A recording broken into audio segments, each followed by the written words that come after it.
Assalamualaikum warahmatullahi wabarakatuh. Kali ini kelompok kami akan mempresentasikan tentang dimensi akuntansi internasional. Apa saja sih yang akan kita bahas pada bab ini?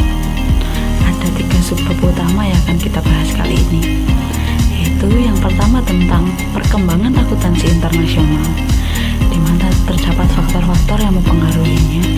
Kemudian ada perbedaan akuntansi di berbagai negara, dan juga ada evolusi bisnis internasional. Perkembangan akuntansi internasional dipengaruhi oleh 8 faktor. Faktor pertama yaitu sumber pendanaan. Sumber pendanaan memberikan fokus akuntansi yang berbeda kepada setiap sistemnya.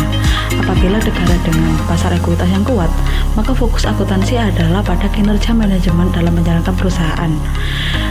Berbeda dengan negara yang memiliki sistem berbasis kredit, di mana bank merupakan sumber utama pendanaan, akuntansi akan berfokus pada perlindungan kreditor melalui pengukuran akuntansi yang konservatif dalam meminimumkan pembayaran dividen. Faktor yang kedua yaitu sistem hukum. Terdapat 2 sistem hukum yang mempengaruhi perkembangan. Yang pertama, kodifikasi hukum, di mana kodifikasi hukum merupakan satu kelompok lengkap yang mencakup ketentuan dan prosedur secara lengkap. Kemudian hukum umum. Hukum umum berkembang atas dasar kasus per kasus tanpa adanya usaha untuk mencakup seluruh kasus dalam kode lengkap. Faktor ketiga yaitu perpajakan. Pada beberapa negara, akuntansi keuangan dan perpajakan berbeda sehingga diperlukan penerapan prinsip akuntansi tertentu. Kemudian untuk faktor keempat yaitu tentang ikatan politik dan ekonomi. Integrasi ekonomi melalui pertumbuhan perdagangan dan arus modal internasional merupakan pendorong kuat akan konvergensi standar akuntansi. Untuk faktor yang kelima yaitu inflasi. Inflasi mengharuskan perusahaan melakukan perubahan harga pada perhitungan keuangan. Dan kemudian faktor yang keenam yaitu tingkat perkembangan ekonomi. Faktor ini mempengaruhi jenis transaksi usaha yang dilaksanakan dalam suatu perekonomian dan membentuk manakah yang paling utama. Kemudian tingkat pendidikan. Perkembangan akuntansi harus diimbangi dengan tingkat pendidikan yang tinggi agar tidak disalahartikan dan salah gunakan. Kemudian budaya ini memberikan variabel yang mendasari pengaturan kelembagaan di suatu negara. 4 dimensi nilai akuntansi yang mempengaruhi praktik pelaporan keuangan. Pertama, profesionalisme versus ketetapan wajib pengendalian. Pertimbangan profesional yang independen merupakan hal yang konsisten dengan preferensi atas kerangka sosial yang terkait secara longgar. Kemudian yang kedua adalah keseragaman versus fleksibilitas. Keseragaman bersifat konsisten dengan preferensi terhadap penghindaran ketidakpastian kuat yang menimbulkan perhatian terhadap hukum, aturan, dan kode etik yang kaku. Yang ketiga adalah konservatisme versus optimisme. Suatu preferensi dalam memilih pendekatan yang lebih bijak untuk mengukur dan mengatasi segala ketidakpastian di masa depan daripada memilih pendekatan yang sekedar optimis namun berisiko. Kemudian yang keempat adalah kerahasiaan versus transparansi. Preferensi terhadap kerahasiaan dan pembatasan informasi usaha menurut dasar kebutuhan untuk tahu dibandingkan dengan kesediaan untuk mengungkapkan informasi kepada publik. Perbedaan akuntansi di berbagai negara. Masing-masing negara mempunyai organisasi yang bertanggung jawab menentukan standar akuntansi dan pelaporan keuangan. Standar akuntansi yang disusun oleh masing-masing negara sangat berbeda karena berbagai alasan dan juga karena sistem hukum yang berbeda. The IASC Foundation awalnya beranggotakan 19 negara meliputi 6 dari Amerika Serikat, 7 dari Eropa, 4 dari Asia Pasifik, dan 1 masing-masing dari Afrika dan Amerika Latin. Mereka berasal dari latar belakang fungsional yang berbeda, yang mempunyai tugas sebagai berikut.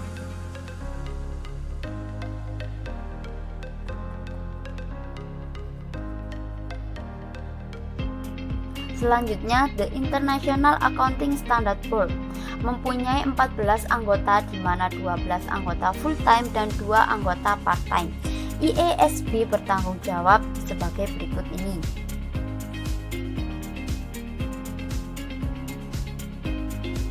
International Financial Reporting Interpretation Community memiliki 12 anggota yang diangkat untuk periode tugas selama 3 tahun yang mempunyai tanggung jawab sebagai berikut.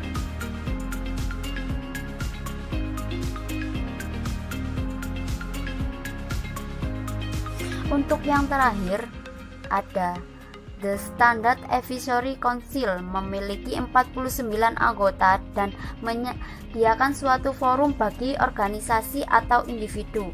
Anggota IASI diangkat untuk periode tugas 3 tahun dan memiliki latar belakang geografi dan fungsional yang berbeda. IASI mengadakan pertemuan 3 kali setahun dan terbuka untuk masyarakat, yaitu sebagai berikut. Evolusi bisnis internasional. Terdapat 5 tahapan evolusi perusahaan dalam operasi internasional, mulai dari perusahaan domestik, internasional, multinasional, global, sampai transnasional. Tahap pertama, pasar domestik.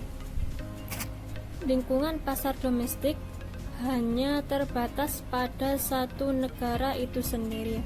Perusahaan domestik adalah suatu unit bisnis yang tingkat operasional dan pangsa pasarnya berada dalam suatu wilayah saja tanpa melewati suatu negara.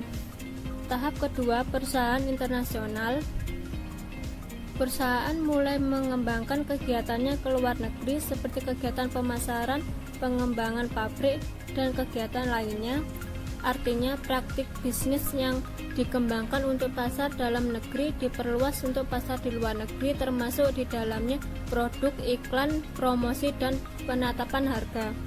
Tahap ketiga, perusahaan multinasional.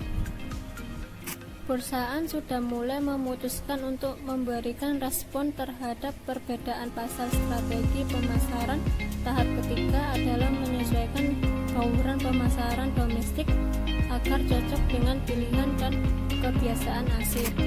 Tahap keempat, perusahaan global.